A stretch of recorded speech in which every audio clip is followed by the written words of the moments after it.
Waiting so long, I've been waiting so long to record this episode. Look back in anger, driven by the night. All right, I'm done. I'm done. You done.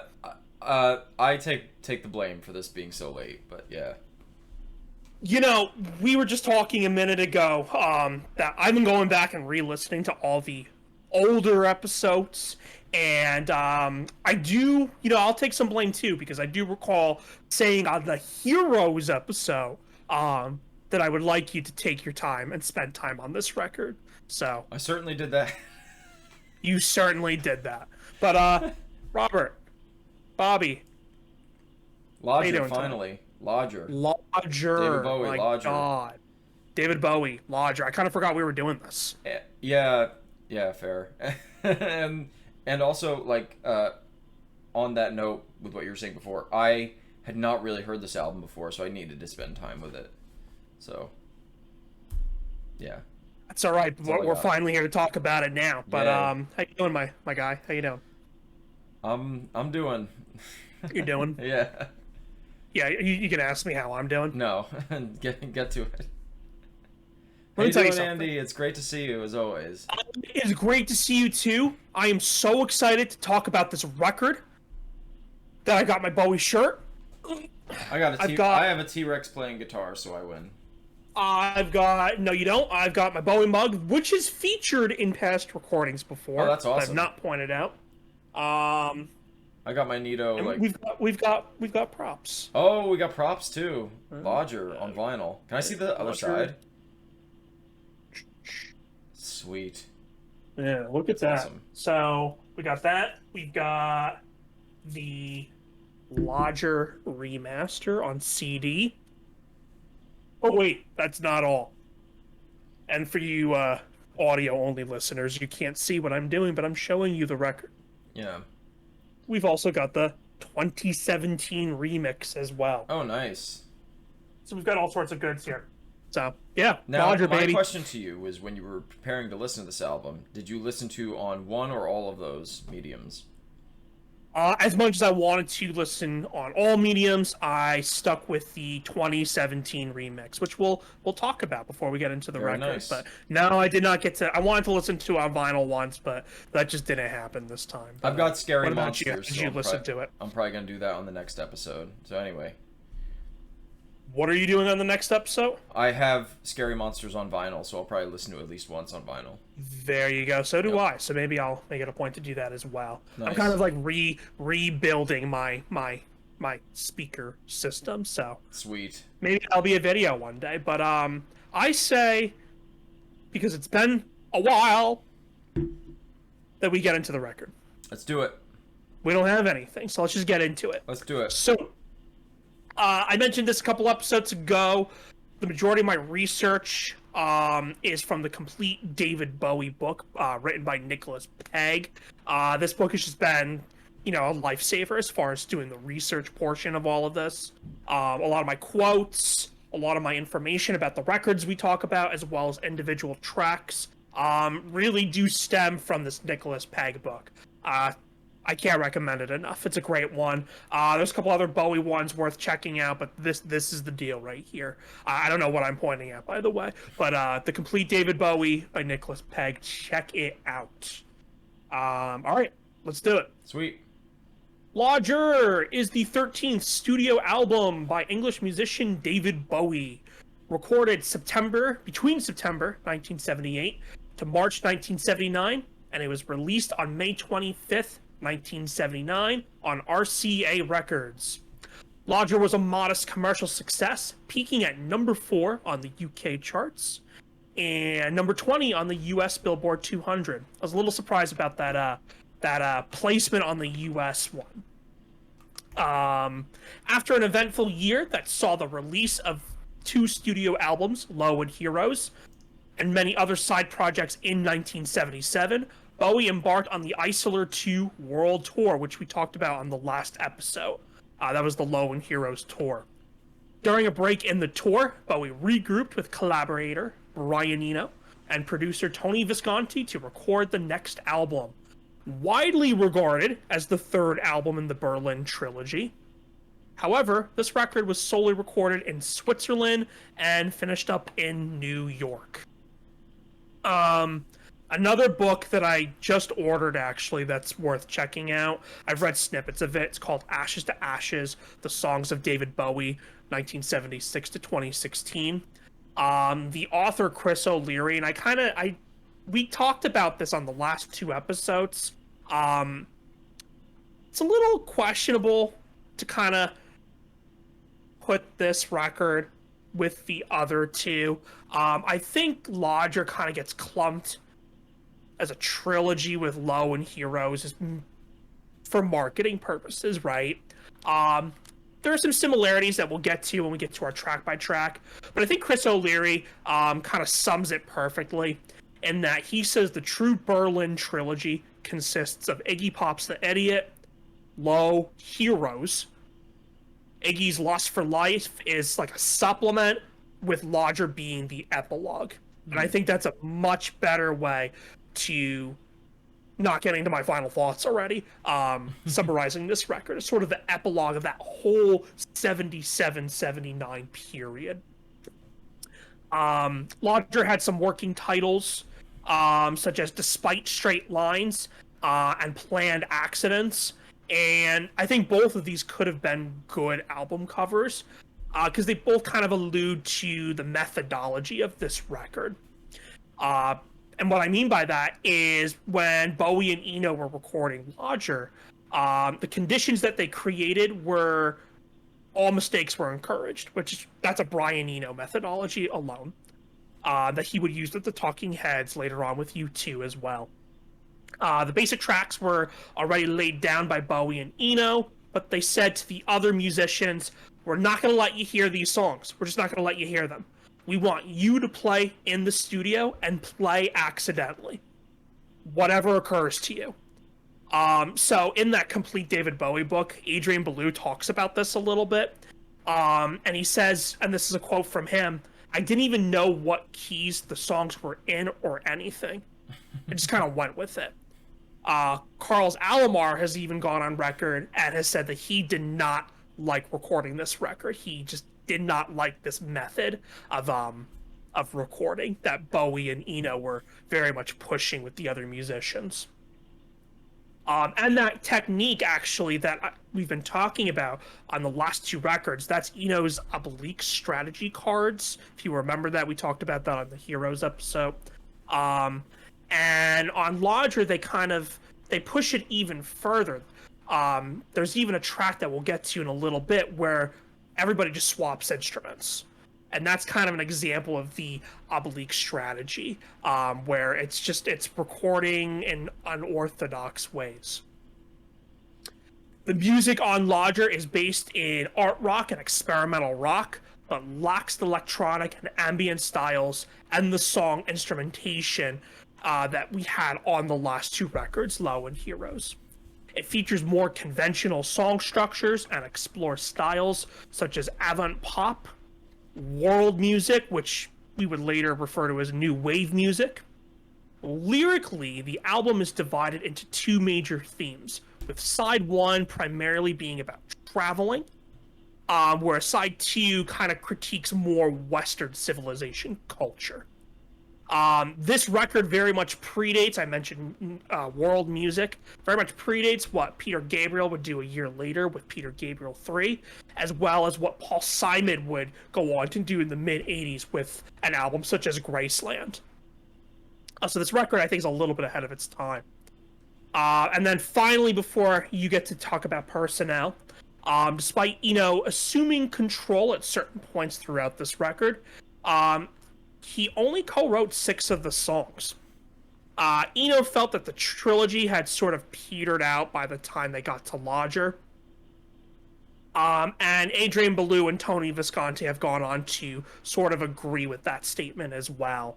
That there wasn't any conflict between Bowie and Eno per se, but the creativity was starting to lose its lust around this time. Before you do your thing, the singles that were released for this record, we had Boys Keep Swinging as the A-side, with Fantastic Voyage being the B-side. We had DJ released as the A side, with Repetition as the B side. Assassin was released as a single in the Netherlands, with Repetition being the B side. And finally, in the US and Canada only, we had Look Back in Anger, also released as a single with Repetition, once again being the B side. I don't know why I'm clapping my hands. I think this is the first record as far as singles where both the A side and the B side were from the same record, at least for quite a while. So yeah, that's Lodger. an overview of Lodger. I know why you were clapping. Well done. Thank you. But give us the personnel, my guy. Okay, the personnel, which I just had and closed on me. Hold on. The personnel, of course, are there's quite a few people on this album. David Bowie played lead and background vocals, synthesizer, piano, Chamberlin, guitar. Brian Eno, he did a whole as you also mentioned, ambient drone, prepared piano, and cricket menace. Interesting. Guitar treatment, synthesizers, horse, trumpet, lots of other stuff. I'm not gonna name all of it. Tony Visconti played mandolin, guitar, bass guitar, backing vocals. Adrian Belew, of course, played mandolin and guitar. Carlos Alomar played guitar, drums, and backing vocals. Dennis Davis played drums, percussion, bass, and backing vocals. George Murray, bass guitar, backing vocals. Sean Mays on piano. Simon House on mandolin, violin, backing vocals. Roger Powell on synthesizers. And Stan Harrison plays the saxophone. And it was produced by both Bowie and Tony Visconti, who the latter also engineered and mixed the album. I assume the mixing on here is for the more recent mixing. David Richards also engineered, and there was some other engineers as well. So, yeah, huge crew on this album. Yeah, this record had a lot of people involved. Something I wanted to do before we dive into the record track by track is, I know that with this album specifically, have some background that I wanted to share because I think it very much ties in with my overall feelings on this record. Okay. So before I do that, I am curious, what is your background on this particular record, if you even have one? There really isn't much of a background. It was, like, I always knew about the Berlin trilogy, obviously. I've always loved Low. Heroes, I think I mentioned in the last episode, I didn't really listen to a lot of either. And then, I don't know why this was always an album I meant to listen to, and I've always meant to, especially because I knew Adrian Belew was on it, and of course, everybody knows, huge King Crimson fan, and I've always liked this period of his career, but for some reason, Lodger was always just kind of overlooked over the other ones, so I didn't really, I know the song DJ, obviously, because it was in some compilations, and I'm pretty sure I heard Boys Keep Swinging as well, a few times because it sounded familiar when I started listening to this again for the first time.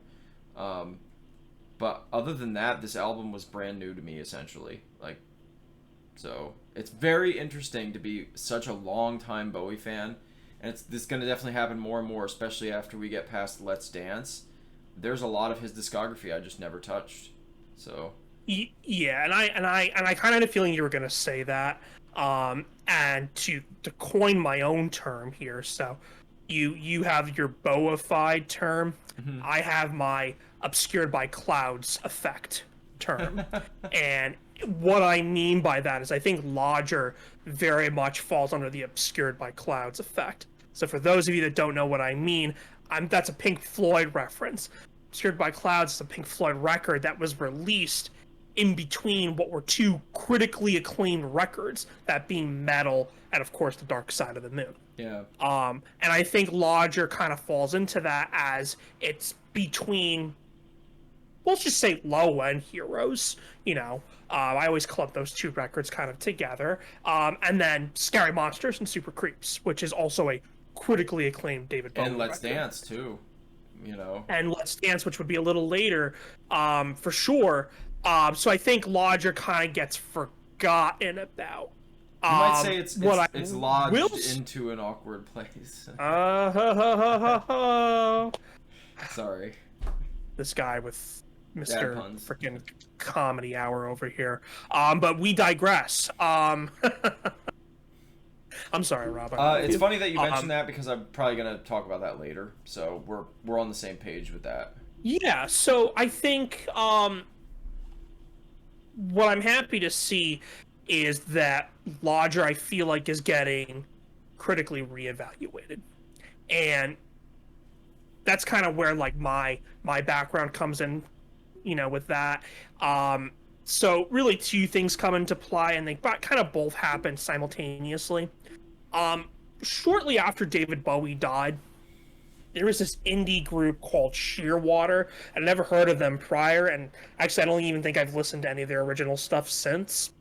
But shortly after Bowie had passed away, the Shearwater band on YouTube, I think it was for like the AV Music Club or something like that, played Lodger in its entirety.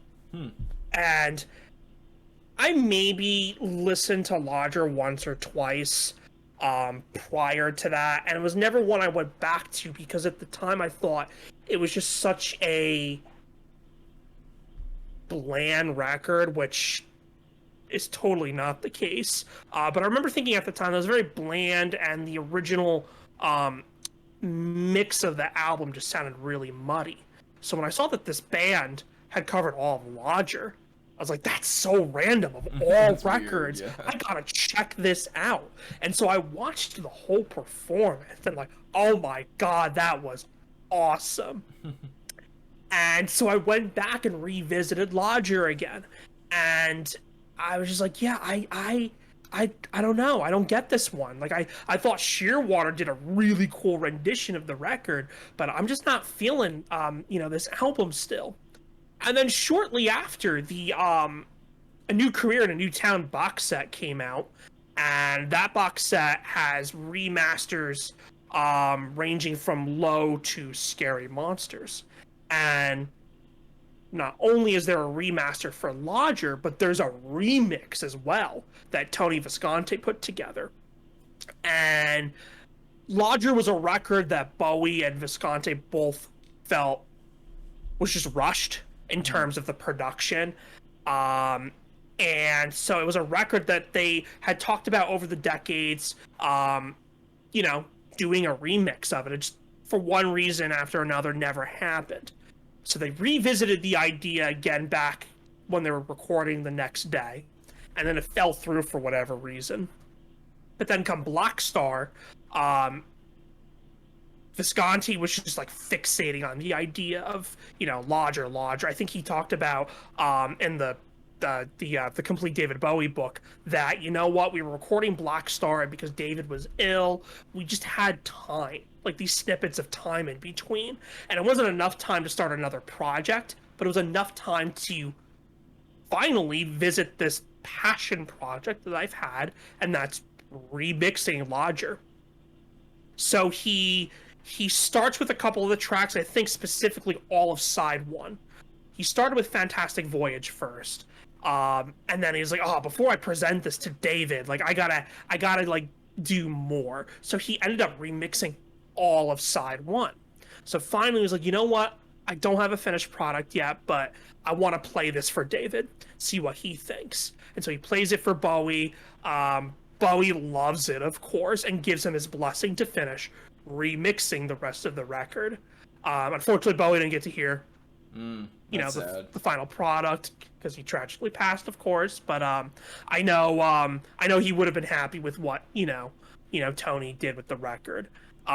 So as listening to that, if I may say, as a person who's new to the record and listened to the first two listens, just kind of listened to the remaster, I think it was, whatever's on Spotify. Mm-hmm. The Visconti remix is the definitive way to listen to it. And that brings me, that brings me to my point with all of this. It's a completely different record almost, and for the better.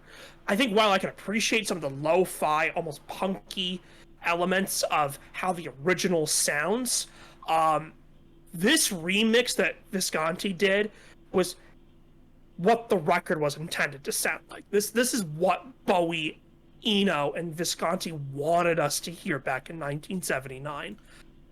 So I've been in love with this mix since 2017, and it's the only way I listen to Lodger. And it's, if you're a Bowie fan, you've been following our podcast.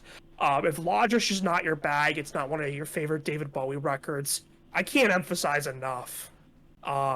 You gotta listen to this 2017 remix. A real quick question for you: do you know if and I'll mention him because he was such an integral part of the album, but do you know if Eno has said anything about that remix? I haven't seen anything specifically regarding the remix on Eno's part. I know Eno has said other things about Lodger that weren't exactly the most positive, but no, not in terms of the remix. I'd be interested to know what his thoughts he are. Said, or Adrian Belew or something, you know. No, yeah, same with Adrian Belew. No. I'd be very interested to hear that, because there was quite a difference. It again, Visconti is doing with his remixes of some of these Bowie albums the same thing that Steven Wilson has been doing with a lot of these classic prog albums, just like really, really breathing new life into them. So, it just brings more clarity to the record, so much, yeah. while also kind of packing a punch. Like, there's a couple tracks specifically. It just overall dramatically improves the album. Mm-hmm. I totally agree. Like I said, just from the first couple of listens and just listening to this week, it really, the album was finally, I don't want to spoil too much because now we should really get into it, but it was starting to click for me, I would say, So anyway, happy to hear that. I think that's our segue into diving into the record. Mm-hmm. So here we go. Lodger, side 1, track 1. We have Fantastic Voyage. I think Fantastic Voyage, comparatively speaking, it's a delicate opener, but I think it continues, we always talk about this, continues that tradition of a solid Bowie opener. Your 5 years, Watch That Man, Station to Station, Beauty and the Beast. The song, I guess, apparently is about, which I was way off with the meaning of this song, by the way, but it's about a heartfelt plea for sanity due to the nuclear escalation between President Jimmy Carter and Soviet leader, I'm going to not get this name right, Leonid Brezhnev? Don't know. Yeah. Late 1970s, okay? Which makes this Bowie's first protest song in years. I've always interpreted this song more as a love song, in that there's someone that you care for, you love them, but they have baggage, right? Specifically the line, learning to live with someone's depression. So I've always kind of associated that with the song, but apparently that's not what the song's about, as of today when I read that in the book. But I think we talked about Always Crashing in the Same Car off of Low, how songs can have different meaning. There can be a metaphorical meaning, but there can be a literal meaning as well. So what's not to say that could still be what this song is about. I think melodically it's very reminiscent of a track like Word on a Wing, but the chord changes and the structures, interesting enough, are actually similar to Boys Keep Swinging, which is another track off this record. Just different tempo and different instrumentation. We talked about the oblique strategy cards. They're doing all sorts of different experimental approaches with this. This was on the David Bowie I Select compilation album, where he handpicked his own songs. So I know this has always been a favorite for him. Interesting enough, he didn't really play the song live till the Reality Tour in 2003. But I think it's almost fitting that he waited that long to play it, going off of its original meaning, because that was like the peak of the Iraq War. Oh, yeah, so, of course. So I thought that was kind of fitting, I suppose. But yeah, I have to tell you, right off the bat, this is my favorite song off the record. Go ahead. Yeah, I would say this is right up there for me too. I really liked it. I love that vocal build up that he does. I think, and again, I don't want to spoil the record. I think these are the best vocals he on this record that he's done. Um, I I think his vocals are fantastic throughout. yeah, But I would agree with that. You mentioned his vocals at the end, and I have that in my notes too. The build up in that, like the last 30 seconds of this song, and he holds that final oh, it's note excellent. Yeah, until like goes into the next track, and I love it. It gives me chills every time. and I I like Eno's backing vocals as well. mhm. Kind of reminds me a lot. Of his vocals on Before and After Science, which just came out a couple years prior to this. Um, this is a great track. Like I said, it's my favorite off the record. I also love the contrast between the piano and the mandolin in the beginning of the song. Apparently, the mandolin is being played by both Adrian Belew and Tony Visconti. Oh wow. Yeah. Wow, cool. Yeah, I really love this song too. Like I said, I love the line I'm learning to live with somebody's depression, you know. I mean, I can kind of see how I guess the song would be more of a protest song, but I also just I like that line, you know. It can also be interpreted as, you know, about somebody suffering from depression, which was Right? And yeah. that's how, like I said, that's how I've always interpreted the song. And then you come to find out that no, it's about this totally different other thing, Yeah. you know. But that's what I think makes this such a great track. I Um, definitely noticed the piano and the mandolin, and I want to like throughout this whole album and I always this always happens with me just because I guess I used to play bass, but I really love, like, if I gotta say what probably one of the strongest things about this whole album is, and it's in this song too, the percussion and the bass in this album is fantastic. Yeah, and there's some great playing on this track. the Love it. rhythm section throughout this whole Yeah, record. the rhythm section like might be my favorite thing on this record. And I think it's because of the sort of you could tell he's pulling from like African and Eastern European sort of influences. And my cat is pawing at her litter box over there, so don't mind me if you hear some noises. But anyway, yeah, I just absolutely love it. Well, I think, you know, and that ties in specifically with the theme of side one being about traveling, Yeah. right? So with all of these Berlin records, even though Lodger was not recorded in Berlin, you know, he was throughout this time living in Switzerland. He was traveling all throughout Germany, all throughout, you know, several European countries.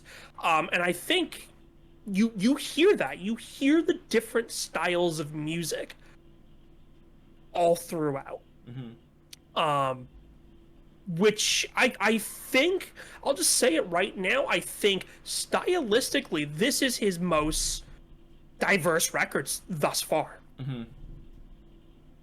There are just so many different sounds and styles of music that he's pulling from. Again, Bowiifying for sure. But there is just so many different styles of music that are just presented throughout this record. And it works. It works. It's so cohesive. Yeah, I like I said, I've always this is the one track, even when I was always kind of like about this record, this was always the one track I've always loved. And it's maintained my favorite song status for this album. Yeah, great way to open the record. And I'm gonna make a prediction right now. I'm gonna predict you don't like the next track. Go ahead. But I think the ending of Fantastic Voyage, I love the segue into the next track, African Night Flight. This song apparently was influenced by Bowie's time in Kenya with his son in early 1978. The song is about about a couple German fighter pilots that Bowie met in Mombasa, who always talked about going back to their own country, but they never did. Bowie During this experience, he described these soldiers as mysterious characters, permanently plastered, and always talking about when they were just going to leave. The song came about because he was wondering exactly what they were doing there and why they flew around.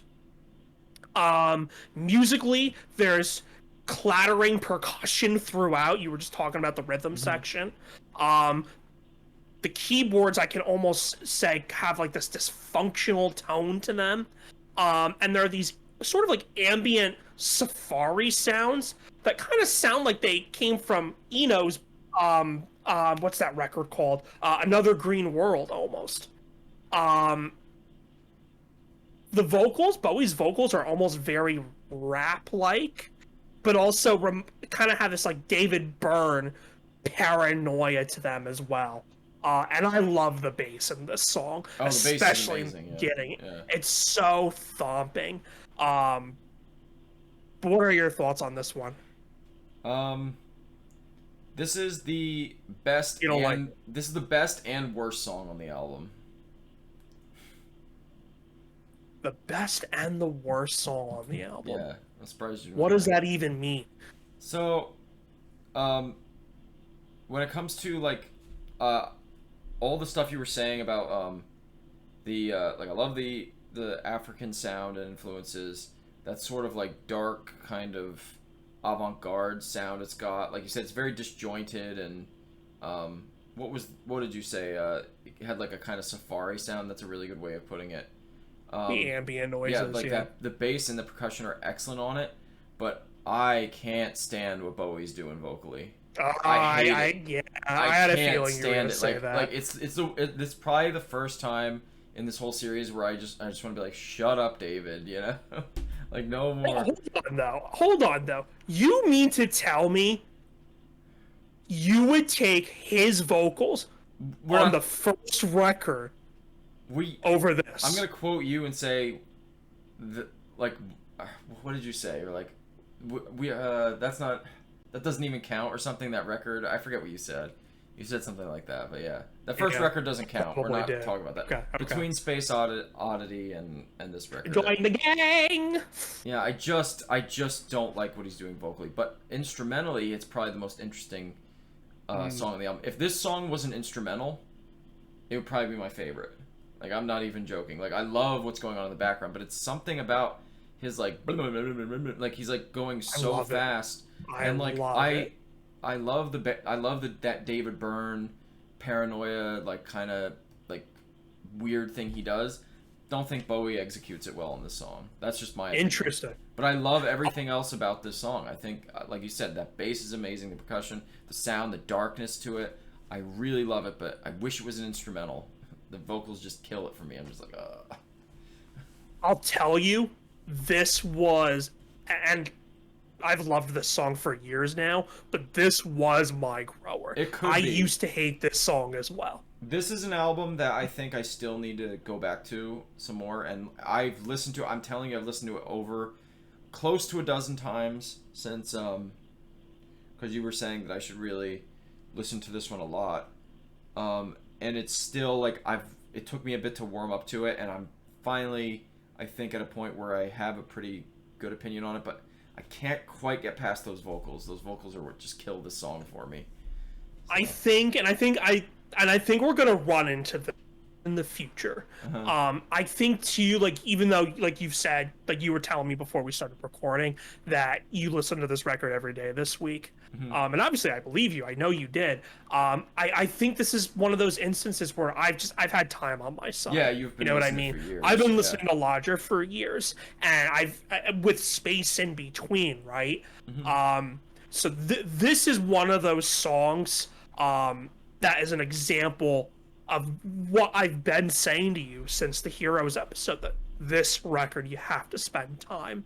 So I would be interested to see if over time your opinion changes with this track specifically. Yeah. But I hated it for years too, and specifically the vocals, but I don't know, man. I for some reason I love it, and I try to rap along with him every time I listen to this track, and I just fail miserably. Something that we didn't mention that I think this person needs a little credit, because I was thinking when I was listening to the song, man, this guitar is excellent. But I was looking at it. That's Carlos Alomar. That Baloo is not on this track. So I was quite impressed with some of the guitar work on this album. And I was like, wow, he's and this song specifically, I was like, wow, that's all him. That's not Baloo. And I thought the guitar in this was great. Yeah, I mean, and I'm glad you pointed that out, because I don't even think I have Carl's Alomar mentioned too much in my notes. Yeah. I think the problem with this record, just strictly speaking, with the guitar playing, is Adrian Belew he just does so much on this record. I actually kind of forgot how involved with the creative process Adrian Belew was with this record specifically. So it does unfortunately, he does kind of almost outshine Carl's Alomar in that way. But when I was looking at the song, no I was mistake, because it sounds very Belew-esque the way he's playing. But when I looked at it, when I was looking at like the personnel stuff, it's like, oh wow, that's not even Belew playing on that track. Yeah, I think Belew plays on this track. It's like to be honest with you, one of the only songs he's not on. And I was like, wow, like kudos to Carlos Alomar, because there's some really interesting stuff going on there. I don't know. I haven't listened to this record in years, and I think I've only listened to it once. But I don't know if you've ever listened to the album I want to make sure I get the name right. My Life in the Bush of Ghosts. It's a collaboration album with David Byrne and Brian Eno. No. It came out a few years later, and Bowie even said this himself. This song, African Night Flight, almost sounds like a precursor to that whole record. Mm-hmm. So now I kind of want to go back and listen to that. I remember thinking it was a little too out there for my liking at the time, but I don't know. Now that I'm a big Eno and Talking Heads fan and a fan of this record, it might be time to go back and revisit. Yeah, David My Byrne's Life in the solo Bush of career Ghosts is something I never checked out for some reason, and I've always meant to. So yeah, Sam. So in 30 years from now, when we get to the David Byrne discography discussion series. In the meantime, shall we move on? I see what you did there. More dad puns, guys. Embrace the dad puns. Jesus. Track 3, Move On. Move On very much thematically goes along with the travel theme throughout the side of the record. This song, to me, I've always kind of interpreted as Bowie's just constant traveling from country to country. Each environment that he's describing in this track almost seems like a metaphor to his previous work, hence Move On. And I say that because even the track itself, if you play this song backwards, you'll find that it's all the young dudes. What? Yes. Interesting. Yeah. So, Move On, right? But this song has been another grower for me. I love the best way I could describe the bass on this track is it's sort of got this galloping sound, galloping bass. The drums, man. The drums were the most... The percussion, right? Excellent on this track, this tribal vibe going on throughout. But my favorite part of the song is at the minute 45 mark. The piano chord progression that starts to increase in the mix of this song. It gives me chills every time I hear that. In conjunction with the tribal percussion, it gives me chills every time I get to that part of the song. This is another one I dig. I think this is a great track. What do you think of it? Yeah, I agree with pretty much all of that, and I said that I also liked the Bowie's vocals and the harmonies a lot, and that Belew I thought was doing some interesting like sort of slide techniques with the guitar, and yeah, as you said, that bass, man, the bass and the percussion again, like awesome on the song. Yeah, especially the drums, probably my favorite part of, like, they really stand out. It kind of starts with that thundering drum sound, and I love that. I love that with like African world music. The way they play the drums, they emphasize a lot of like bass drum You know, it's great. Hmm. Yeah. I wish there was a way to somehow play this song backwards, whether it's on the record or because I want to hear that now. Hmm. Um, I don't know. That's cool. I guess all the young dudes. Yeah, that's interesting. Yeah. But yeah, I mean, this is just. I think it's one thing I didn't really get into with this record yet is so far. I think this is great sequencing. While Fantastic Voyage was very much a delicate way to open the record, from there we get a back-to-back 1-2 punch with African Night Flight and then this song too. But other than that, I don't really have anything else to add to I really like Fantastic Voyage, but I don't know if I think it was the best idea for the opener. That's my opinion. Interesting.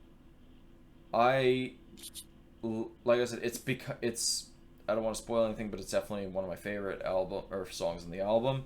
But it's almost like I don't know if it's just like I'm not really a fan of what follows it, and I find the transition a little jarring. But I don't know. It's like it is a good opener, but I almost feel like I don't know, in terms of the album, it just doesn't. I wonder if that's what it is for you more, is because you don't like the way it goes into the next track. Yeah, it might be. But let me ask you this. I'm going to put you on the spot then. What do you think should open the record? Because I could tell you the only other place I could see Fantastic Voyage is I could see it closing the record. Honestly, maybe don't hold me to this one yet, but maybe switch it with the final track. Possibly. Really? Open with Red Money. Possibly, yeah. I gotta think on it though. Okay. Let's move on. Okay. Alright. I am gonna hold you to that though. I don't hate I will say I don't hate the sequencing on this album though. There's definitely other albums that he's done where the sequencing was. It doesn't suffer from the side 2 effect like records like Hunky Dory do. Mm-hmm. Even Ziggy Stardust to a degree. Yeah, a we little bit talked about Ziggy on that Stardust. episode. For sure. So track 4, Yassassin, or Turkish for Long Live. Probably my least favorite on side 1. But I still like this track quite a bit. Like New Colin, one of the ambient tracks from Heroes. The Assassin is inspired by the racial tensions between Bowie's then Turkish neighbors in Berlin. Only this time the lyrics are direct because New Colin didn't have lyrics. But we talked about on that record and Low, the ambient tracks, his environment was very much an influence for those songs. But these lyrics couldn't be any more direct. We came from the farmlands to live in this city.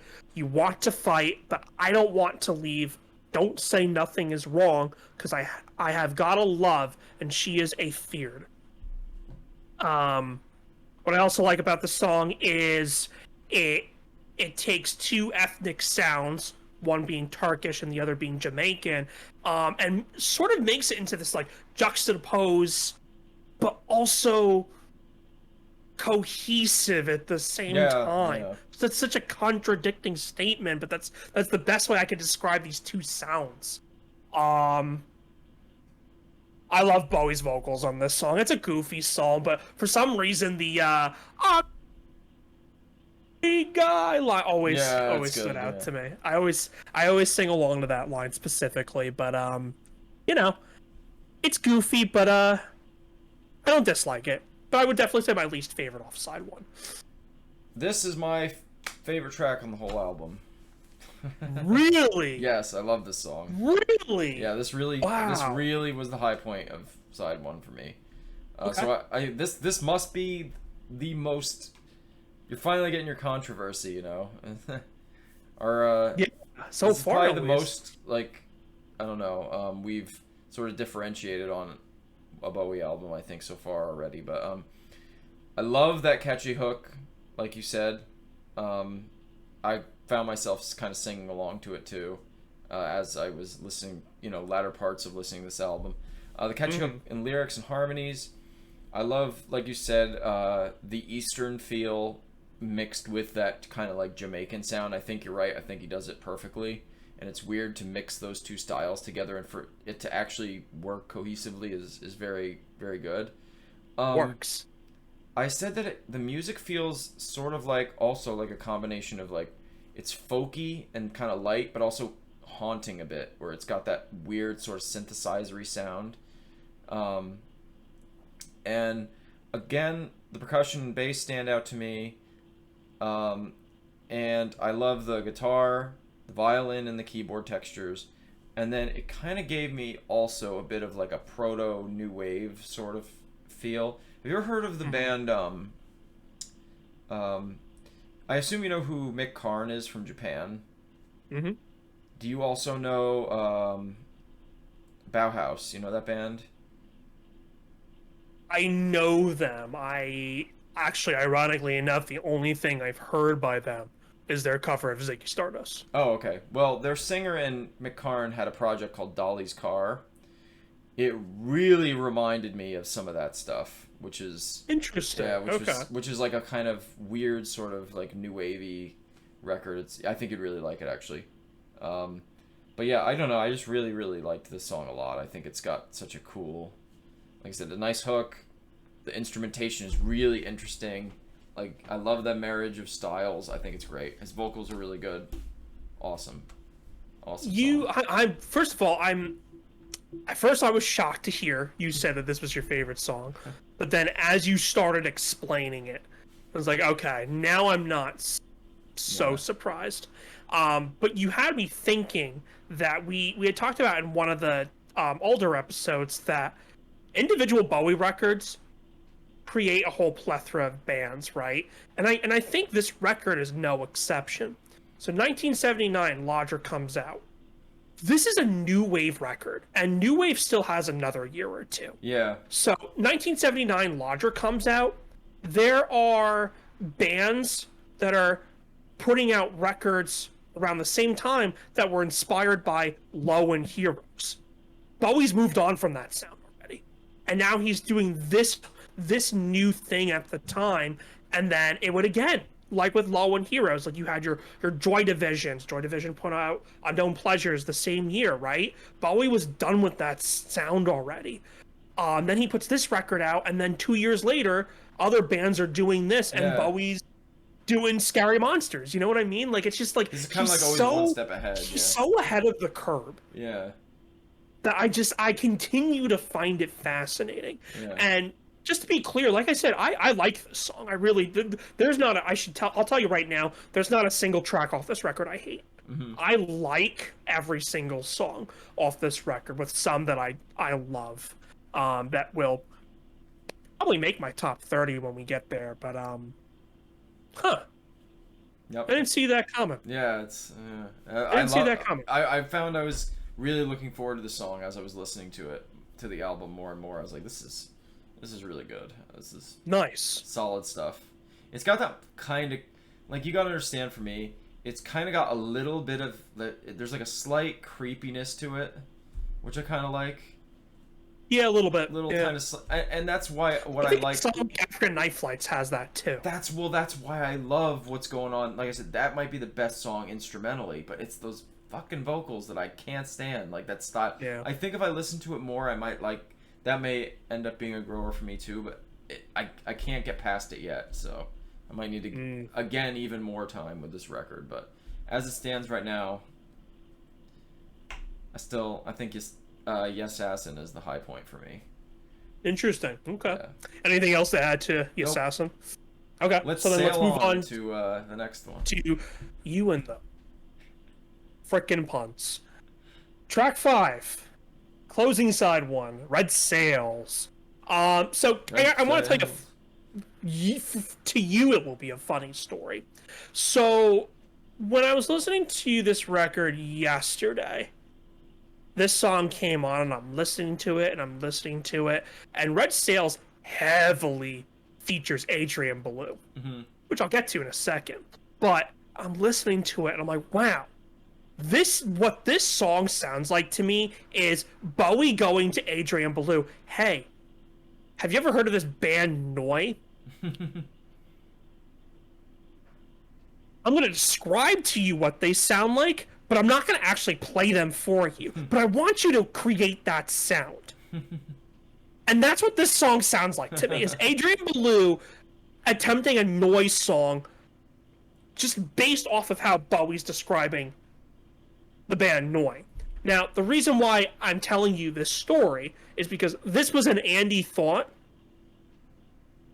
As I'm reading the larger chapter 4 in the complete David Bowie book, well, it turns out that I'm not too far off with that. So it turns out that Bowie said to Adrian Belew that I want you to play a song that sounds like the band Noi. And it turns out he did play the band for him ahead of time.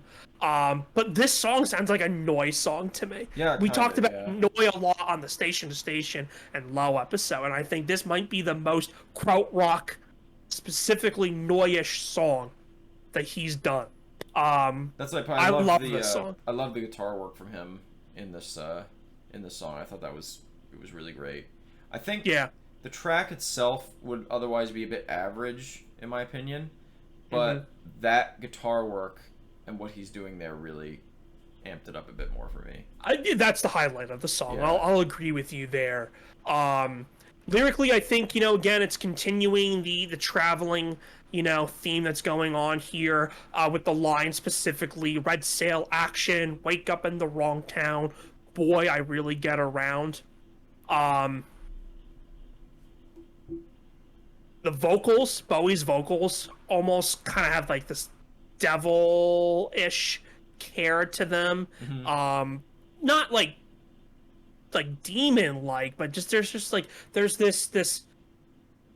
this level of sinister to his vocal approach in this song that I really dig. Going back to the guitar, for the longest time, I thought Robert Fripp played on this song. Because this kind of sounds like Fripp a little bit, which the irony with that is it's Adrian Belew playing, and as, we both know, Adrian Belew and Robert Fripp would go on to, play together for the next 20 years after this. But, yeah, definitely Fripp inspired for sure with that noise sound.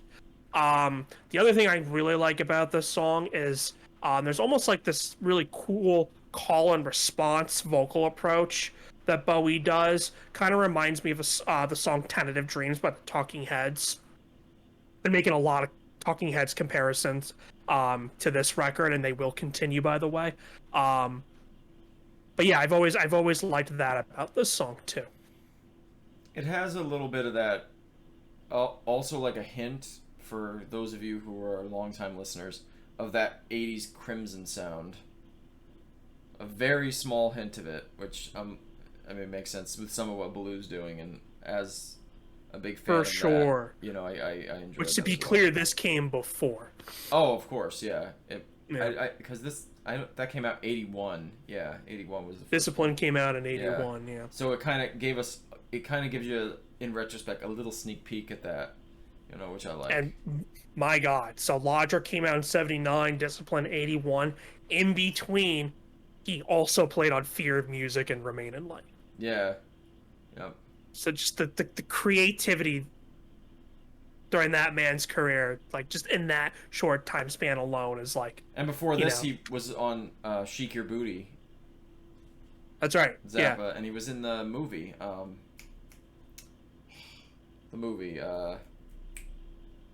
No, come on, what is it? Baby Snakes. Baby Snakes. He's in Baby Snakes as well. I don't think I know that one. It's like a concert film. Anyway, we're getting off track. Okay. It's not the Zappa series. Come on.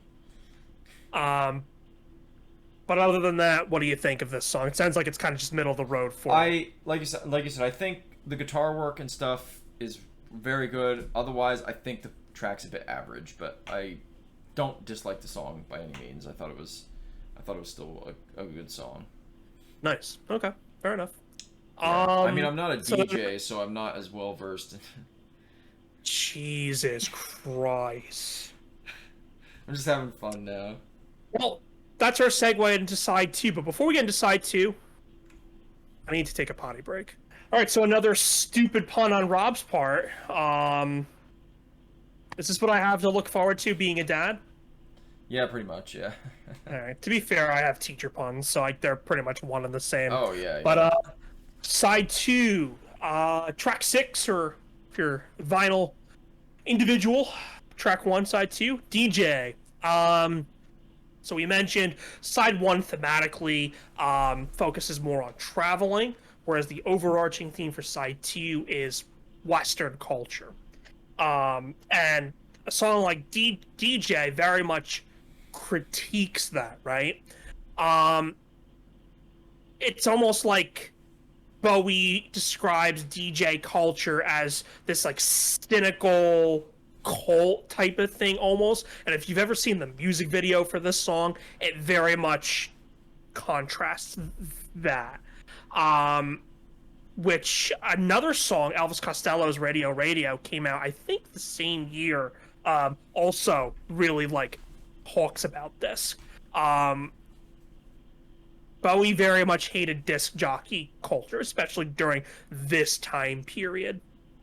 Here we go with the Talking Head comparisons again. This song was intentionally an attempt for Bowie to sing like David Byrne. And this is very much like the Talking Head song off this record, I think. Bowified, of course. But this makes sense though, because Bowie's collaborating with Eno.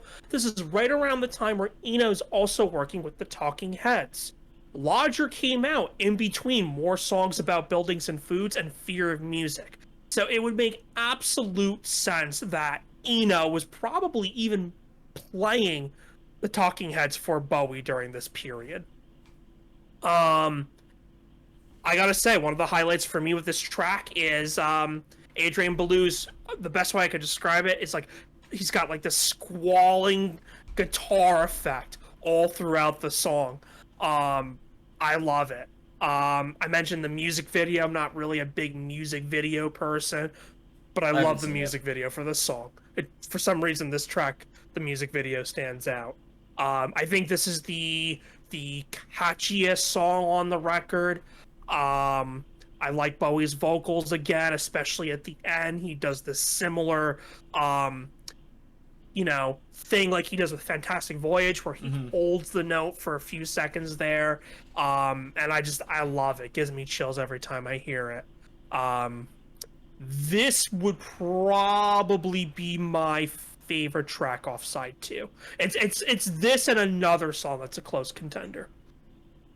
Yeah, this, as I mentioned to you before, was the only song that I'm pretty sure I heard Boys Keep Swinging before, but I know DJ was always in, like, compilations of Best of Bowie and stuff like that. And so, over the years, when I'd hear the song, like, sometimes I'd even skip it. I wasn't, like, a huge fan of it. But, I have to say, listening to this record actually changed my mind on it. I think it's a really great song. Funny enough, it was sort of my grower, even though it's the single, because, like I said, I just wasn't into it. And I think it sounds like a single, but fits in well with the rest of the album, you know? It's catchy, it's got that hook. I would also agree that it's probably the high point of side 2, and I can pretty much agree with everything you said in terms instrumentally, but I'd also mention the Mellotron that's in there. I actually had to look at the actual page to see what it was that was being played in that song, and it's a Mellotron. There is a Mellotron, featured on this track. I love that. Anytime somebody wants to put a Mellotron in anything, I love it. So you brought up an interesting point about this song and appreciating it more in the context of the album.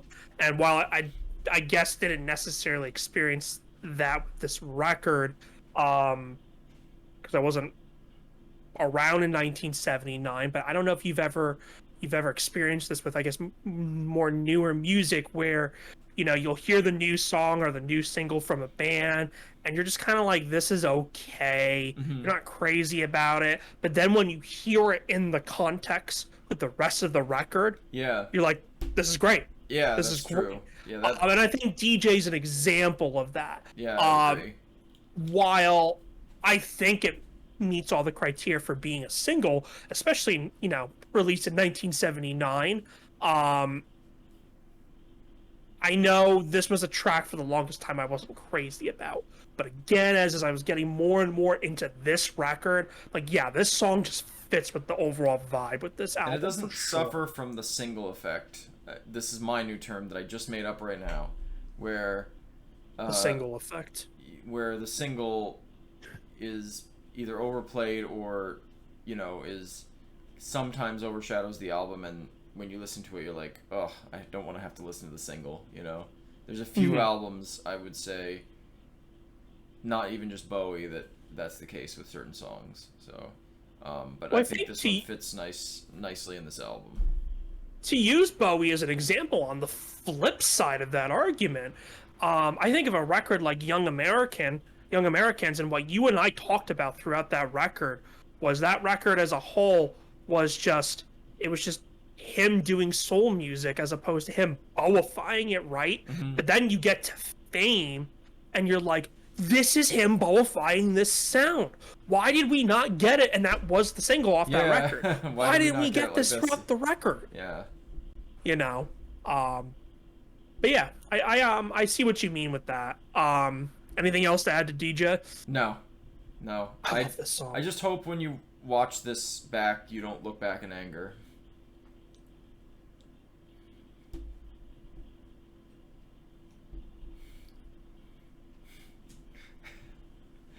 Okay. Track 7, Look Back in Anger. I'm alright. This song is about mortality, meeting the angel of death. And I think instrumentally, that fits with the theme of this song. Right from the beginning, we get that frantic percussion again with, Adrian Belew's frantic guitar. He's like pounding the guitar in this song. The bass and drums and Belew, man, on this record. And this is where I'll give my Carlos Alomar shout out.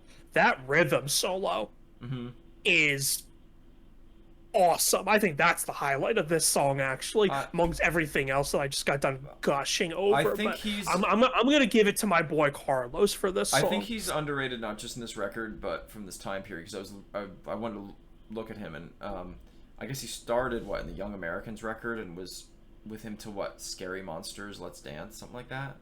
So, I think Let's Dance. And he comes back. He's another guy like Earl Slick, Mike Garson. Comes back. He's very good. He's great. And then Eno's doing some really cool things in this song too. All the various horn sounds that you hear in this track, that's all Eno. So he's doing some neat things as well. Once again, and this is another one. It sounds like Fripp is on this song, and I have to point that out. This track, because this track gives me like a Scary Monsters vibe, and Fripp, as you know, plays on that song. Yeah. This is like almost like the heaviest thing, that we've heard from Bowie since like, I don't know, like The Width of the Circle almost. This song is such a banger. I was gonna say with it, the vocal harmonies sounded very Beatles to me. Have you gotten that vibe? I got that a little bit. No. I got like a Beatles vibe to it, with some of the vocal harmonies. Interesting. Yeah. Interesting. So yeah, I would agree. I think again the instrumentation is very good. An issue I'm having, and maybe it was a little bit with this track, and it was with this track and a couple other tracks, especially on the second side. I felt some of them were like a little too similar. I don't know if that makes sense, the sound, and they started to kind of blend into each other, and I don't agree with that at all. I was just getting, maybe it's just that I don't have the time with it, but I was getting a bit, I don't know, to me I don't know, they didn't stand out as much as some of the other songs like DJ or Assassin or Fantastic Voyage or something like that. And even, I mean, for like, as much as I've complained about it a little bit with the vocals, African Night Fight is definitely a song that stands out. And I think I would say that none of these are bad, but some of these songs, like this one in particular, I don't think stand out as much as some of the other songs. But that's my opinion. So Interesting. Yeah. I think all 10 of these songs are pretty different. I think the only track maybe you could compare Look Back in Anger with is Red Money. But Yeah. other than that, I strongly disagree with everything you just said. I think this track, just like the other songs you mentioned as well, absolutely stands out. But it stands out for different reasons. And maybe the reason why I think this song stands out is for more traditional reasons. And when I say traditional reasons, I'm referring to Bowie specifically. Like I said, I kind of get, even though it's the next record, I kind of get a Scary Monsters vibe. Mm-hmm. But I also get this like heaviness with this song that we have not heard since The Man Who Sold the World. So maybe that's why it doesn't stand out. Yeah. Maybe. Maybe, I don't know. But yeah, I have to disagree with you, my friend. Well, we can agree to disagree. We can agree to And disagree. again, you have as more long time with it, so it could just be my personal taste, or I might just need more time with it. So Yeah, I mean, you were know, definitely right. Like, I mean, I know we haven't recorded this in a while, but you were definitely right that this album requires a lot. Like the standard, especially for me not having heard it, the standard like say 4 or 5 listens I give the albums when I listen to them. This album needs way more than even what the amount I listen to it. So I think out of every record we've done up to this point in Bowie's catalog, this has been the one hands down that you need to spend time with. Mm-hmm. And I think looking at the whole canon, there's only one other record that I think requires more time than Lodger, and that's Outside when we get to that one. But the reward is there, right? I mean, I think that's one thing we can agree on, is I think you're starting to see that there is something with this record, right? Mm-hmm. Well, us boys will just have to keep swinging.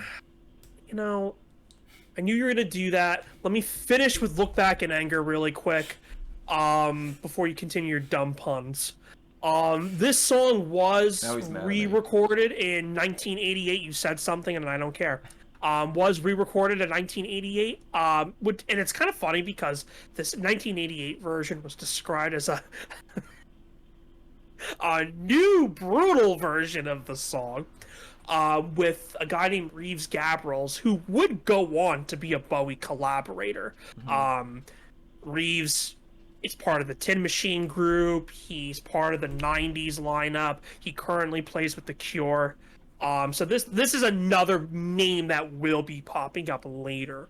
So they re-recorded that with this guy, and first of all, I don't know where they're getting brutal from, because it just sounds like a bland 80s rendition of this song, with an unnecessary 2-minute guitar solo in the beginning that's just so dumb.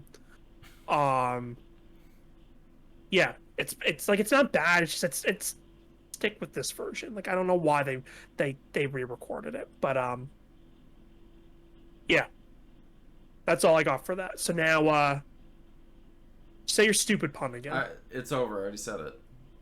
You know, Let's keep swinging. God, I gotta. All right. Boys Keep Swinging, track 8. I don't know why I'm making puns this episode, but get ready for many more as during the I'm ignoring you now. I'm ignoring you. Okay. During the Lodger recording sessions, Bowie had wanted to capture a garage band style for this track. And so him and Eno, their approach to this was, let's just swap instruments. So everybody swaps their instrument for this song. And this is, again, part of Eno's oblique strategy thing that he does. And so Carlos Alomar plays the drums. Dennis Davis played the bass, which I guess later on, Tony Visconti re-recorded the bass parts, because I guess Dennis Davis just could not play the bass guitar to save himself. And while you definitely get that garage vibe, like it definitely has this like amateur sound to it. That's charming. I kind of dig it. This, along with African Night Flight, for the longest time, were my least favorite tracks off the record. But this is another song that's just grown on me over the years. It has an amateur quality to it, that I kind of dig. I would agree. I said I thought it was a fun song, nice hook and vocal harmonies. Again, that guitar, that bass, and I feel like I'm just repeating myself with that, but throughout the whole record, I guess for the next two songs as well, you might as well just apply it to that. And I thought the ending breakdown on this song was really good too, in the guitar. Yeah, I have that in my notes, and I also have Bowie's vocals as well. This song is almost so. The best way I could describe this is around this time period, and we hear it more on subsequent records, is for the second half of his career, Bowie sort of develops this more like Elvis-esque baritone approach to his voice.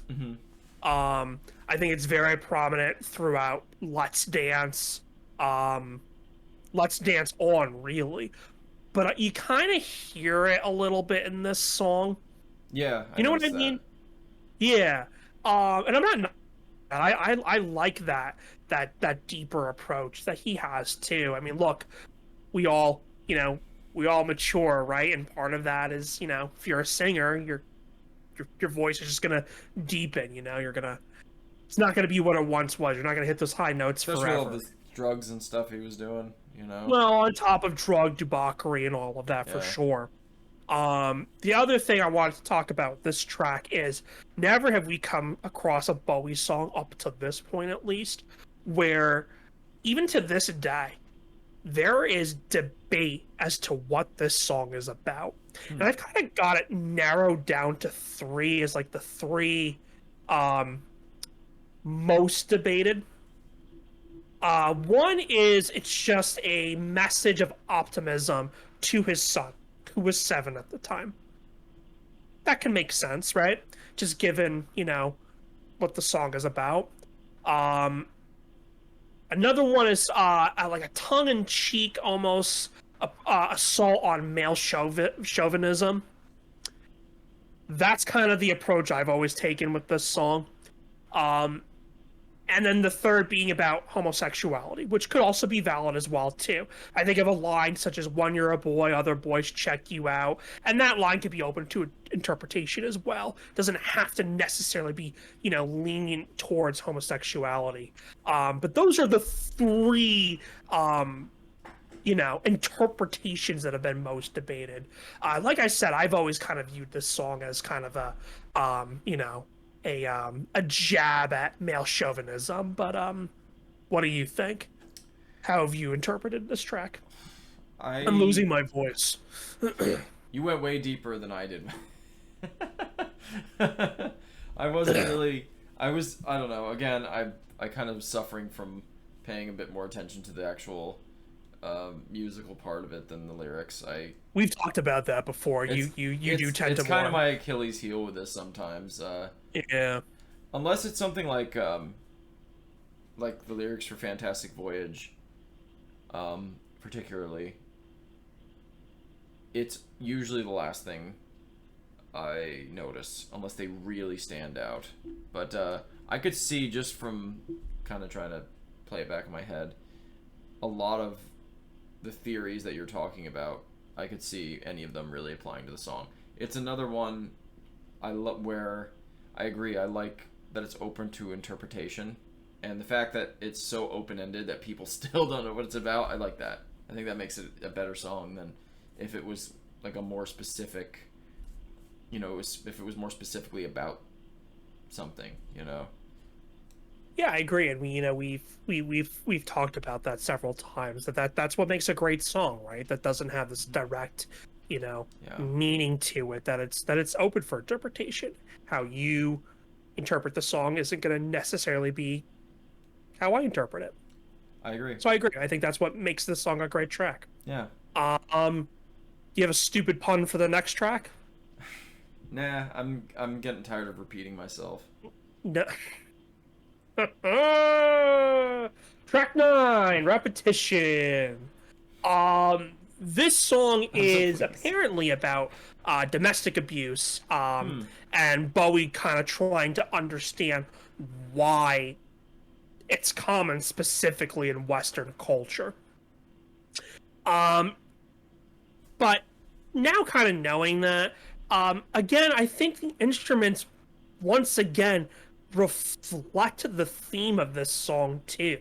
The bass alone has like this hypnotic drunken sound to it almost, so that could be like the abuser, right? That was the big thing. Whereas the synthesizers and the guitar almost kind of have this, I don't know, they kind of sound like the person being abused. I don't know, it's weird. It's this, what I really like about this record is the instrumentation really tries to align with the themes of the song, the lyrics of the song.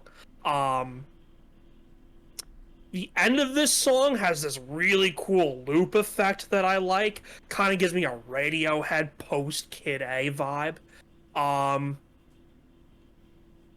Yeah, while I really dig this track, probably my least favorite on side 2. I did come across a couple hours ago a stripped down acoustic version of this song that he did like 20 years later, and I guess the reason why he did this song in an acoustic setting was because it's at its core, it's very much an electronic piece, and he wanted to see how it worked stripped down. And I thought that version was pretty cool too. It's on the what is it called? Yeah, you were talking about it before, that Rachel has it on vinyl. One of the many Bowie compilation albums. Oh, Changes one. Yeah, that one. Yeah. That one, Changes. Changes 1, I think it's called. So I think that version is worth seeking out as well, in addition to the album version. But yeah, I think this is a cool one. This is another cool one. This is kind of, I guess, lack for a better term, sort of the palate cleanser. Yeah, on this side of the record before we get to the closer. It was good, and the first thing I wrote also was that how the bass stood out. I agree. That's really intriguing what you said about the lyrics. And I kind of want to go back and listen to the song now, and just kind of listen to the music with that idea of the lyrics in mind. So I didn't have that while I was doing this. Otherwise, I would agree that it's probably my least favorite on the side. I felt like it didn't stand out a bunch, but I still really liked it. You know, I mean, I don't mean to say that I don't. Like I said, I really don't dislike any of the songs except for African Night Fight, but it was, like I said, it just didn't stand out a bunch. But man, that bass. Ugh, love that bass. So good. The bass, man. Dennis Murray, right? Yeah. Yeah, he's been on a few Bowie albums at this point, but he is like the underdog on this record, man. I know. I mean, we've been going on about Bowie, and the drummer. I named him before. Anyway, Dennis Davis. There we go. Yeah. No, I mean, this band is great. And you know, we talked about that as far back as Station to Station, but yeah, I mean, both of them, the rhythm section, they're the underdogs, man. We've been talking about Bowie, of course, throughout. Eno, a lot of Adrian Belew love, but that rhythm section, they are like incredible on this album. Very tight, yeah. Yeah, absolutely. Which brings us to the big money, or the red money. Nah, that was stupid. That was your worst pun. At least the other ones were good. I'm not gonna do it on command, you know. See, I think the puns were better when we were disagreeing more, you know, because we were both getting a little salty, so we add a little pun into the salt. Anyway, Red Money.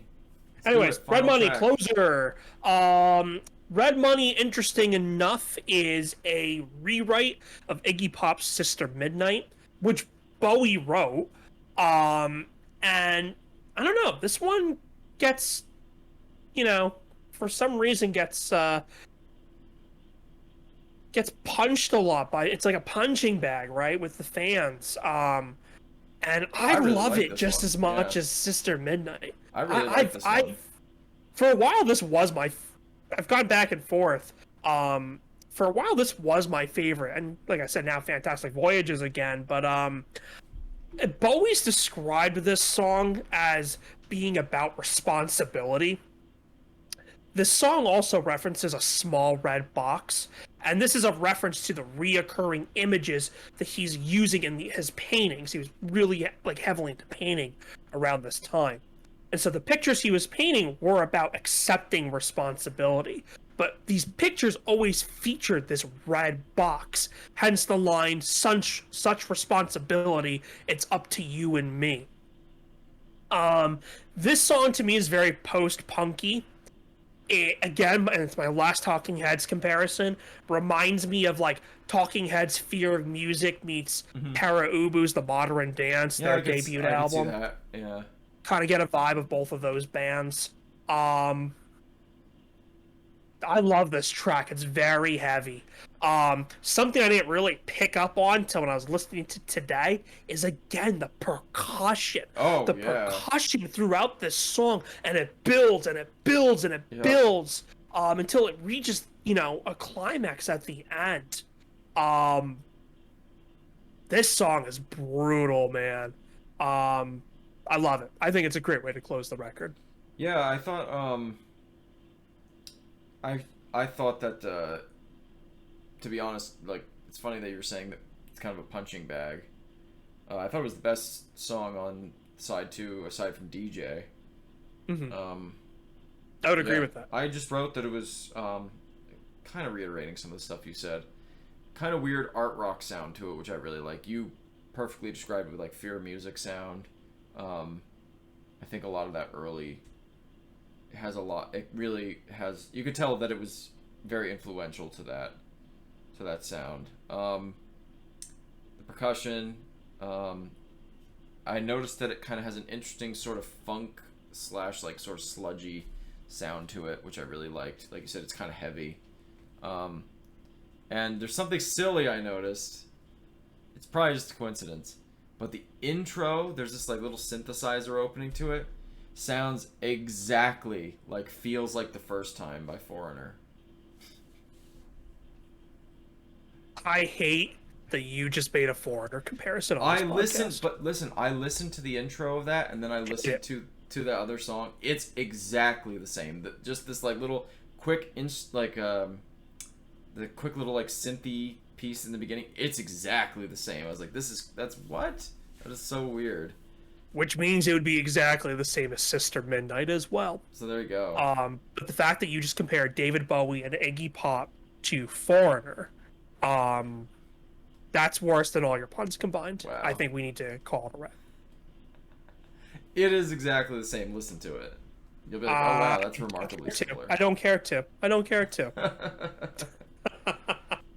Wow. So I go back to the question I asked you before. Red Money. I feel like this would be such an overwhelming way to open the record. Yeah, maybe. You still feel that this could open the album? I think it could, yeah. You think so? Okay. Yeah. Interesting. It's, I would almost be interested in hearing a Rob Carter re-sequence of this album. It's a weird album. Like let's be real. It is one of the weirdest albums. Hands down. It's up to this point, it's the weirdest in his catalog for sure. Yeah, and I think it's weirder than, because at least with Heroes and Low, like you have those weird ambient pieces, but I think it's consistent with the rest of the music on the album, even the non-instrumental pieces, and he does separate them for the most part too. But this album is it's got a very unique sound. It's and he's pulling influences from all over the place, so I don't want to get to the final thoughts yet. I know we got to do top 3 and all that, but yeah, I think it could work, Interesting. Okay. Well, so then you mentioned final thoughts before we get there. Let's just mention a couple bonus tracks. There's Okay. not a lot for this one. One of them I mentioned already. It was the 1988 re-recorded version of "Look Back in Anger." It was originally released on the Rico disc version of this album. Um, if you guys have been following us, I've been kind of you know, gushing over the Rico disc versions while maybe sound quality is not the best. A lot of gems are exclusive to those releases. I'm thinking of a track like Bombers from the Rico disc version of Hunky Dory. I'm thinking of Sweethead from the Rico disc version of Ziggy Stardust. Um, Unfortunately, this is not one of those gems. If you're into the song, it's worth checking out, but the Lodger version is the superior version, in my opinion. And then the only other bonus track also was released on the Rico disc version of Lodger. It was a song called "I Pray Ol." It is a throwaway track, nothing more. Um, that's all I really have to say about it. It's whatever. I'm glad it didn't make it to the album. Not like what's that song called? The one from Low. Some Are. Oh, that was where great. like I would have Great too. loved for that track to have Yeah. appeared on Low. I Pray All, it was left best on the cutting floor. So that's it for bonus tracks. Top threes? Top three. Before top three, I want to hear what you would give it as a rating out of 5. I'll tell you my rating. I would give this record a 4.5 out of 5. Okay, let me think. Rating. Out of 5? Okay. Probably a... Can I give you 1 out of a 10?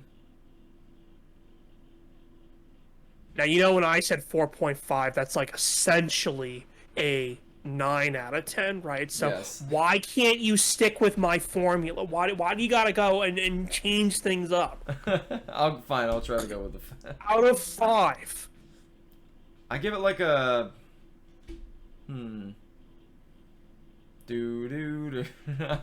I'm feeling so goofy tonight. I'm so sorry. I give it You are like in a a 3 out goofy of mood 5. tonight.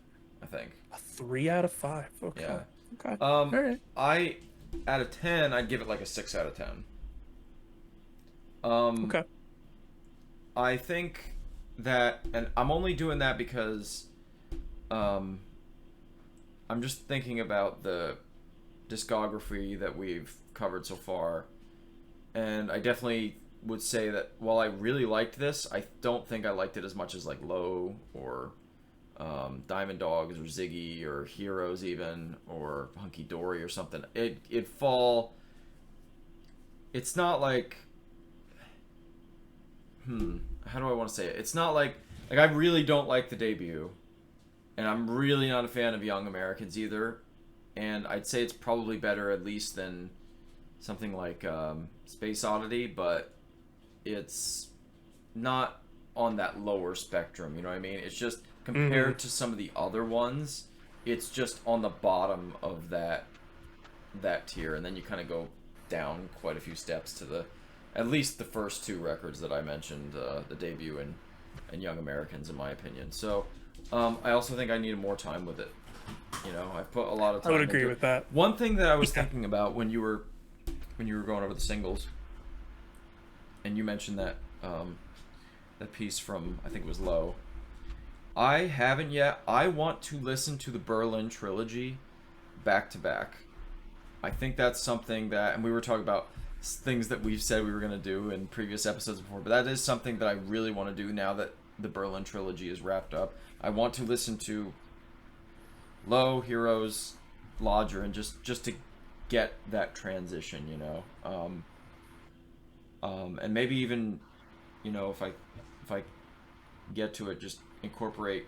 Did we talk about that on camera? The Iggy Pop album, and there was another album you mentioned too.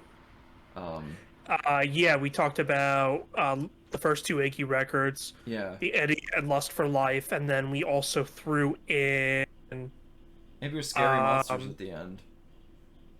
No. No. Oh, was it an You Eno know, record? Was it an Eno record? yeah, it was before and after Science. Okay. Yeah. At the very least, I want to hear the Bowie the 3 albums back to back, because it's been some time since we've done Heroes. There was a gap between Low and Heroes as well. So hearing all that together would be very interesting. You know, I've done it before, and I guess this is a good. I know we didn't do top 3 yet, but I feel like this is a good segue to final thoughts. Mm-hmm. I've done that before. I've listened to the 3 back to back. I truly feel that it doesn't belong with Low and Heroes. Yeah. If I'm gonna clump it with something, I think it goes better with something like Scary Monsters than it does with Low and Heroes. Having said that, though, if we're gonna stick with the trilogy, mindset, the best way I could describe Lodger to me is it's the Return of the Jedi of this trilogy. Clearly, the first 2 are better, in that A New Hope, Empire, Low, Heroes. But Return of the Jedi is still freaking fantastic. Oh yeah, yeah. Lodger is freaking fantastic, in my opinion. But I do think it does, in a way, suffer from the obscured by coins, obscured by clouds effect. Yeah. Where it's wedged in between these critically acclaimed records, in between Low and Heroes and then Scary Monsters. But I think Lodger really is a unique gem in his blog that deserves critical reevaluation and deserves time. And listen to the remix version. For sure. And listen to the remix. So before we get version. to final thoughts, should we just do our top 3 real quick? Well, sure, but I wasn't done with my final thought. Oh. Were you trying to do a pun there? No, I wasn't. I just wasn't done. Oh, I'm sorry. It's getting late. It's getting late. I can tell you want to wrap up. As I was saying, this is I look at this record more as a transitional record. I look at this as, he's taking what he learned on Low and Heroes, and we're gonna see these ideas and experiments come into fruition on Scary Monsters, but in a more accessible way. But having said that, I think Lodger's on par with the next record. I think that the big reason it also wouldn't fit with the other 2 is quite simple, in that I think he stylistically, like, the influences he borrows from is different. Like, it's clear with Heroes and Low he was really in that krautrock electronic phase, and it's more like Eastern, African. And while it seems like there's elements of stuff he's done, like there's like you particularly were talking about the track. I think it was Look Back in Anger. But you could tell there's a little bit of that electronic influence, and obviously Eno's on the record and stuff too.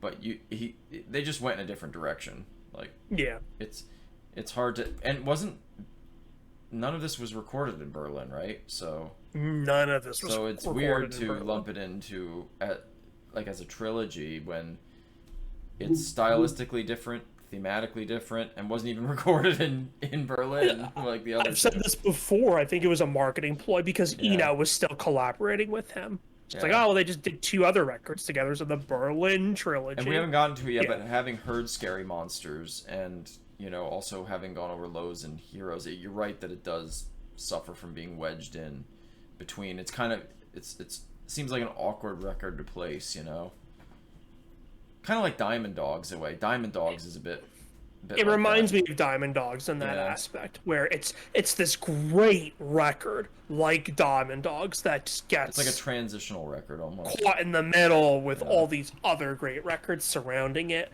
But I hope that you continue to listen to this record, and even when we get to the finale, I'll be interested to see if it's grown and where it's placed for you overall in the discography. But let's do our top 3, and then we'll get out of here. Okay, my top 3 are Yassassin, Fantastic Voyage, and I'm teetering between DJ and Red Money, but I think I'm gonna go with DJ. Okay. Just because that song got redeemed for me on this listen, which was awesome. I'm happy to hear that. That's awesome. I'm still a little surprised with the Assassin, but I think that's still pretty cool. Love that song. It's great. Yeah, I know it is great. My top three, my number one would be Fantastic Voyage. My number two would be Red Money. And then my number three, kind of like you, I was going back and forth. Only I was going back and forth between DJ, Red Sails, and African Night Flight. And honestly, out of spite, I'm going to say African Night Flight. There you go. If you didn't throw the puns, maybe I wouldn't have gone in that direction. But you legit like it. So Jesus Christ. It doesn't bother me. You're entitled to your own opinion. I am entitled to my own opinion. You're right. My opinion also just happens to be right. Wow. I know. Wow. Well, hey, Rob. We finally got through the Berlin trilogy. We finally did Lodger. Yay. Yay. So, before we go, obviously the next episode is Scary Monsters. I was mentioning to you before we started recording, listening back to older episodes, we made a lot of broken promises. Having said that, do we want to reveal the format for the rest of the series, or do we want to get ahead of ourselves? I think we could, because, or we could just, yeah, because we only have one episode before it changes. So if you want to, yeah, and we seemed like we both were in agreement on. Yeah, that way we're kind of committed. So go ahead. All right, I'm going to do it. Okay. Of course, I don't have the discography open, so we'll do this the best I can. So Rob and I were talking. You know, we were spoiled thus far with the series, right? Because it's just been, other than the first album, it's just been album after album. Everyone has pretty much been good or great. Mm-hmm. And so now, kind of looking ahead, we're going to be hitting some bumps in the road along the way here. So for the sake of eventually getting to Black Star and maybe being done with this series by the end of this year, we're going to clump some records together. So we've got it mapped out already. We're looking to do 10 more episodes. 10 more. And what that will look like will be, we'll do Scary Monsters on its own next. That'll be the next episode. Then we're going to put Let's Dance and Tonight as one episode. Let's Dance is a great record, spoiler alert. Tonight, not so much. But they go together. So we're putting them together. Then we're going to, this is going to be the unorthodox pairing, but then we're going to do Never Let Me Down and Black Tie White Noise as one episode. We're going to do Tin Machine 1 and 2 as one episode. Then that brings us to Outside. That will be a solo episode, but we'll touch on The Boot of Siberia. Even though it's a soundtrack, we both felt it was just important to talk about that a little bit on the Outside episode. Then we're going to put Earthling and Hours as one episode. And then the last four will be their own individual episodes. So Heathen, Reality, the next day, Black Star. And then we'll have, well, actually, I think it'll technically be 11 episodes because we didn't count for the wrap-up episode. You are right. We did not account for that. So 11 more episodes. Yeah, so if you watch the King Crimson episode, it'll be, I imagine we'll do like a top 30, maybe even 50 songs. I think we have to do minimum top 30. Yeah, I think so. And we might have to up it, but minimum it's going to be top 30 And I guess we'll probably rank the albums too, right? And then we'll rank the albums, yeah. So... And then I think we discussed some other neat things that we would do at the finale. That we'll get there. Nice. When we get to the finale, but whenever we get there, sometime. Hopefully before 2022. Hopefully before 2022. So by doing it this way, 11 more episodes, including the finale, now makes us halfway through this series. We're actually more than halfway now. Now makes us a little more halfway Yeah, through this series. so we're getting through it. And, you know, it's not to diminish some of the other albums, but, you know, we were talking while we learned our lesson with the King Crimson series that was too much. Yeah, we would do like remember we did 3 albums for yeah, I think we did the first 3 albums, was it? Well, no, the first episode we did the first 4. The first 4? Oh god. We poured through islands, yeah, and it was like 2.5 hours. So while that was too much, and we're sticking with this format, but I think just looking forward, even when we visit other discographies, discuss other discographies, I think some records are just gonna be more essential than others, That's just how right? it is, yeah. And for Bowie, it just so happens to be that the first 12 or 13 that we've talked about, all in their own merit, deserve an individual conversation. Even if they're shit like the first album, it still deserves its own, you know, episode. So that's going to be the plan moving forward.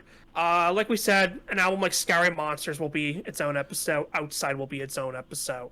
And the last 4. But other than that, we're gonna do some pairing for the sake of. I just want to add that we'll probably, as far as like live albums, particularly if there's any essential ones, they'll probably get like a passing mention. Or I was even thinking like you were saying soundtrack. He also did the Labyrinth soundtrack and a few other things. So you know, we've been doing already with the live records. Yeah, we can just kind of we'll probably passively mention those. But as far as the main studio albums, they'll for a while after Scary Monsters just be paired. Yeah. So that'll be the format moving forward, and hopefully we'll get Scary Monsters out much sooner. That's a wrap. Let's do it. That's a wrap, guys. Bye. We love you. Thank you for like watching. us on YouTube, comment, and what am I missing? We're on all podcasts, streaming stuff. We're both tired. It's time to go. Outros are getting worse and worse. I love it. Yeah, I know. We're amateurs. Bye. Bye, guys. Peace.